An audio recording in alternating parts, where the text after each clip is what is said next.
Dame tu palabra, Señor. Quiero conocer de tu amor en todo lo que digo, oh Dios. Que sea tu palabra mi voz. Gracias por acompañarnos aquí en el programa Lea la Biblia. Yo soy Timothy Archer, aquí en Texas. Yo, Bruno Valle, desde Managua, Nicaragua. Bienvenidos. Hoy comenzamos un nuevo libro de la Biblia. Sí, estamos comenzando a ver Segunda de Reyes. Cuando se escribió esto formaba parte de Primera de Reyes, así que mucho de lo que dijimos acerca de ese libro va con este también, pero vamos a destacar algunas de las cosas más importantes. Vemos que estos libros hablan de los reyes, pero también de los profetas, hasta podrían llamarse los libros de los reyes y profetas, ¿no? Sí, definitivamente se podría llamar así porque hay una intervención directa de los profetas en el ámbito del gobierno, en el ámbito de los reyes. Ellos quieren llamar la atención de forma específica a que los reyes tengan la fe del Dios de Israel presente de forma permanente y que con ella guíen al pueblo. Ahora, el relato de Segundo de Reyes empieza alrededor del 853 a.C. Los sirios conquistaron el reino del norte cerca del 722 a.C. y llevaron en cautiverio a las tribus que habitaban ese lado de la tierra de Canaán. Bueno, el desastre fue monumental, enorme, ¿verdad? Los asirios, ¿no? Los asirios, sí, correcto, pero gracias por la corrección. El desastre fue tal que ya nunca más esas tribus que estaban ahí volvieron a conformar un país. Su expansión en medio de otras naciones lo hizo desaparecer como pueblo. Fue brutal entonces lo que pasó ahí por la desobediencia y cómo el Señor nos deja esta historia para que sepamos que la desobediencia trae consecuencias graves. Sí. Y después los babilonios conquistaron a los asirios en los años más o menos 612 a.C. Nabopolassar era el rey, su hijo Nabucodonosor, muy conocido en la historia bíblica. En el año 586 él tuvo una batalla clave con los egipcios. Judá apoyó a los egipcios, entonces él vino y ya antes de eso, como en 605, vino y tomó cautivos. Y después en el 586 antes de Cristo, él vino y ya destruyó la ciudad de Jerusalén. Sí, definitivamente. Ahora, en Segundo de Reyes, nosotros encontramos el relato que va del periodo siguiente, desde la muerte de Acab hasta el exilio a Babilonia. La muerte de Acab, recordemos que Acab es un rey norteño del reino del norte de Israel, pero la deportación que se da por parte de los babilonios es al reino del sur. Desaparece, como ya hemos dicho, primero un reino que es el reino del norte y ahora desaparece el reino del sur, hecho todo este desastre por los babilonios, Nabucodonosor, como ya lo has dicho. Ahora bien, van a entrar como protagonistas Elías y Eliseo de una forma directa. Y esto es importante porque son gente, profetas que tienen la voz de Dios, que siempre quieren intervenir en el destino de la nación. Y entonces los primeros capítulos enfocan su vida y después tenemos historias acerca de los reyes de Israel. Y ya en el capítulo 18 pasa el enfoque a Judá, un rey muy bueno que se llamaba Ezequías, que fue un gran restaurador, hizo mucho a favor de la religión judía. Pero su hijo Manasés fue todo lo opuesto, uno de los peores reyes que gobernó Judá en cuanto a la fe. Increíble, no pudo transmitir esa herencia Ezequías a sus hijos, lamentablemente. Ahora, los reyes son evaluados, y escuche bien lo que vamos a decir, los reyes son evaluados según su conducta referente al pacto con Dios. Su conducta hacia el templo era determinante y la posición que adoptaban respecto a otros dioses. Varios de estos reyes tenían una conducta sincretista. religiosamente hablando. Ellos querían amalgamar muchas ideas religiosas y bueno, gobernar de esa manera, pero el rey, el Señor de Israel es un Señor celoso que no admite a nadie más hurgando ahí donde le corresponde a él. Sí, fue ese sincretismo que les llevó al desastre, ¿no? A la destrucción, al cautiverio. Pero debemos notar, en este libro vemos que las potencias mundiales no son Judá e Israel, son Egipto, Asiria, Babilonia, y ellos se mantienen activas tratando de dominar esa zona. Pero para el autor, estos imperios no son nada más que instrumento de Dios, son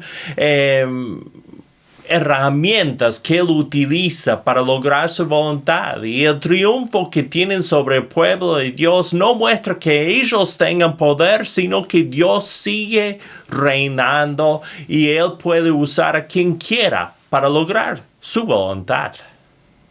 Es interesante porque nosotros podemos pensar que los acontecimientos internacionales no tienen nada que ver con Dios, y sí. Porque realmente Dios está utilizando a los grandes, a los poderosos para hacer cumplir su voluntad. Eso me parece un punto excelente. Ahora, el género literario de Segundo de Reyes, libro Segundo de Reyes. El género literario es narrativo. Se nos está presentando una narración histórica de una forma excelente. También tiene género histórico y género profético. Todas estas cosas están juntadas ahí, amalgamadas, diríamos, para darnos una producción hermosa. Porque en los libros de la Biblia no se escriben siguiendo un solo esquema, sino que se escriben juntando varios aspectos para darnos el fruto literario que ahora nosotros tenemos. Entonces, aunque el género es narrativo, pero también encontramos otros géneros que dan riqueza al relato y hacen una obra, una obra artística de estos libros bíblicos.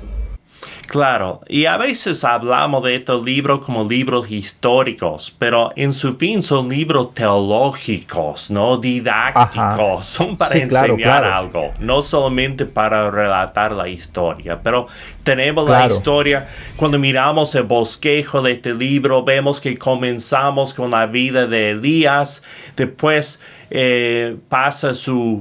literalmente pasa su manto a Eliseo. Eliseo sigue trabajando por muchos años, y después tenemos relatos de la familia de Jehú, todo lo que hicieron en Israel, y tenemos los últimos días de Israel, relata la destrucción de parte de los asirios, y como dijimos, a partir del capítulo 18 ya tenemos solamente a Judá. Vemos el rey Ezequías, todo lo que pasó con él, con el imperio asirio, y también como él hizo cierta alianza con los babilonios que terminó en desastre. Vemos a lo malvado Manasés y Amón, vemos a Josías, el famoso reformador, y después llega todo a su fin. Vemos los últimos reyes, vemos la destrucción de Jerusalén. Hay cierta nota de esperanza y optimismo al final del libro, pero más que nada es para decir todo esto pasó porque Dios castigó a su pueblo. Amén. Bueno, yo quisiera agregar por mi parte cuáles son los versículos claves de todo este libro. Y mire cómo lo dice. En el capítulo 17, versículos 7 y 8, encontramos esta lectura. Dice: todo esto sucedió porque los israelitas habían pecado contra el Señor su Dios, que los había sacado de Egipto, librándolos del poder del faraón, el rey de Egipto. Adoraron a otros dioses y siguieron las costumbres de las naciones que el Señor había expulsado delante de ellos, como también las prácticas que introdujeron los reyes de Israel. Sí, es tan simple como eso, ¿no? El pueblo tenía la opción de servir a Dios y vivir, o seguir los otros dioses y ser exterminados. Y optaron por el sincretismo, optaron por la idolatría.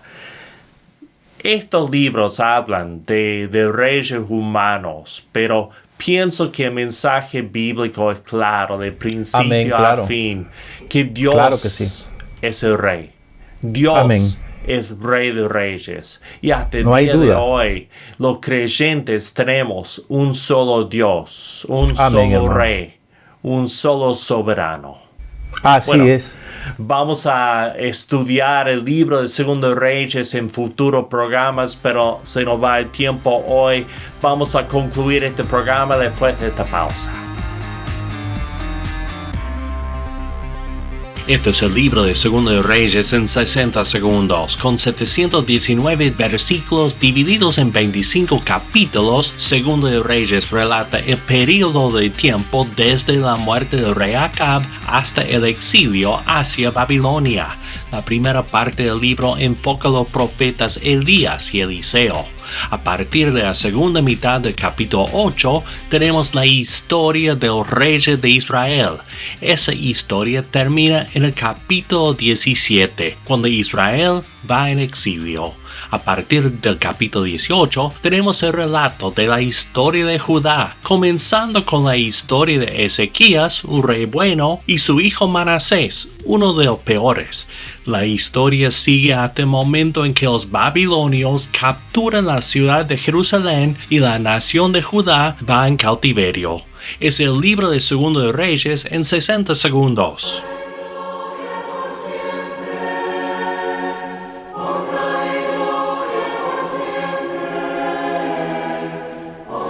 Es interesante porque nosotros podemos pensar que los acontecimientos internacionales no tienen nada que ver con Dios, y sí.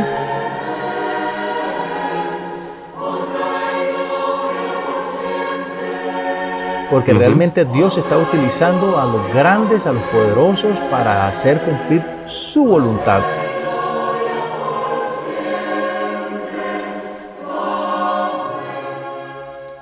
Oh Dios soberano, bendice a tu pueblo.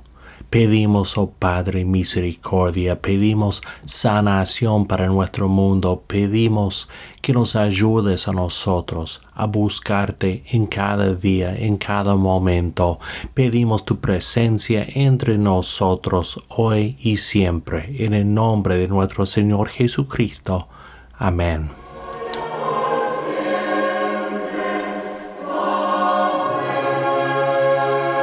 Quiero animarle, amigo mío, a tomar unos momentos cada día para leer la Biblia y meditar sobre lo que lee.